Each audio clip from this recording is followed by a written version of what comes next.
America और Israel मिलकर Iran के खिलाफ कुछ बड़ा करने की तैयारी में है। यही वजह है कि ईरान पिछले कुछ दिनों से इजराइल को लगातार धमकियां दे रहा है। हाल में ईरान ने अपने अंडरग्राउंड मिसाइल शहरों का खुलासा कर इजराइल को अल्टीमेटम भी दिया था। इस कड़ी में अब खबर है कि ईरान ने इस्फहान के मध्य प्रांत में बड़े पैमाने पर सैन्य अभ्यास शुरू किया है। ये वह इलाका है जहां पर ईरान के परमाणु ठिकाने बताए जाते हैं। ईरानी सेना और IRGC ने बताया कि उन्होंने अपने परमाणु सुविधाओं पर संभावित हमलों से बचने के तरीकों और जवाबी कार्रवाई की ताकत को परखा है। अभ्यास के पहले फेज में ईरान की एयर डिफेंस यूनिट ने इलेक्ट्रॉनिक वारफेयर का मुकाबला किया। इसके अलावा ईरानी सेना ने एक युद्धक विमान से गिराए गए बंकर बस्टर को रोकने का अभ्यास करने के लिए Day-9 वायु रक्षा मिसाइल प्रणाली को भी एक्टिव किया।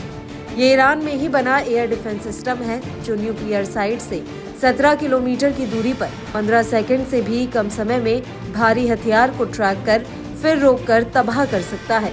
दावा है कि ईरान को इस समय अपने परमाणु ठिकाने पर इजराइल और अमेरिका की ओर से हमले का डर सता रहा है।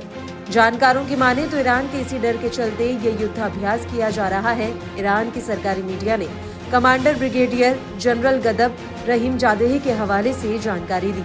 मालूम हो कि पिछले साल इजराइल ने ईरान के परमाणु ठिकानों पर जोरदार हमले का दावा किया था। हालांकि ईरान ने इजरायली दावे को गलत ठहराते हुए इस पर चुप्पी साध ली थी। ऐसे में ईरान इस साल इजराइल की ओर से संभावित हमलों के डर से अपनी सुरक्षा को बढ़ाने में जुटा है। इसके अलावा ईरान को अमेरिका के नवनिर्वाचित राष्ट्रपति डोनाल्ड ट्रंप के सत्ता में आने के बाद अमेरिका से भी हमले का डर सता रहा है। दरअसल हाल ही में अमेरिका की सेंट्रल कमांड के deputy commander admiral Brad Cooper ने इजराइल का दौरा किया था। अटकलें हैं कि इस दौरे में उन्होंने इजरायली सेना के सीनियर अधिकारियों से मुलाकात की थी, जहां उन्होंने ईरान के परमाणु ठिकानों पर संभावित हमले की तैयारी पर बात की। बताया जाता है कि अमेरिकी सैन्य अधिकारी भी इसके लिए ट्रंप की शपथ लेने का इंतजार कर रहे हैं। वहीं इजरायली मीडिया आउटलेट वायनेट ने दावा किया कि ट्रंप ने इस बात से इनकार नहीं किया है कि वह ईरान के परमाणु ठिकानों पर हमले का आदेश दे सकते हैं। यानी ट्रंप के दूसरी बार राष्ट्रपति बनने के बाद ईरान की न्यूक्लियर साइट्स के लिए हर दिन खतरा बढ़ सकता है। यही वजह है कि ईरान भी ट्रंप की सत्ता में वापसी पर अपनी तैयारी कर रहा है।